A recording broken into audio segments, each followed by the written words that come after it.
توافق اخیر ایران و آژانس اتمی بحث‌های زیادی به راه انداخته، اما واقعیت این است که این توافق نه از سر ضعف، بلکه یک تصمیم هوشمندانه برای دفاع از منافع ملی است. اروپا با تهدید به فعالسازی مکانیسم ماشه در آستانه بازگرداندن قطعنامه‌های شورای امنیت بود.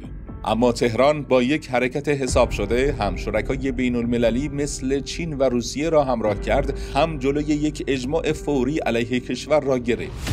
در متن توافق به صراحت آمده اگر دشمنان به تأسیسات هسته‌ای حمله کنند یا اروپا به دنبال ماشه برود، این تفاهمنامه خود به خود لغو می شود. یعنی ایران هیچ وقت امنیت و استقلال خود را معامله نمی کند. غرب به دنبال دسترسی‌های بی‌ضابطه است، اما قانون کشور روشن است. هر گونه بازرسی فقط با مجوز شورای عالی امنیت ملی انجام می شود. این یعنی کنترل کامل در دست ایران، نه آژانس.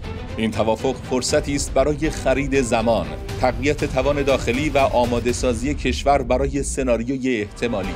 و اگر تحریم‌ها برگردد، ایران گزینه‌های NPT بزرگتری روی میز دارد. حتی خروج از این تفاهم نه عقب نشینی است و نه تسلیم، بلکه یک تاکتیک مقتدرانه برای حفظ منافع ملی و نشان دادن این پیام روشن به دشمنان: جمهوری اسلامی ایران زیر بار زور نمی‌رود. فکتیو فراتر از روایت.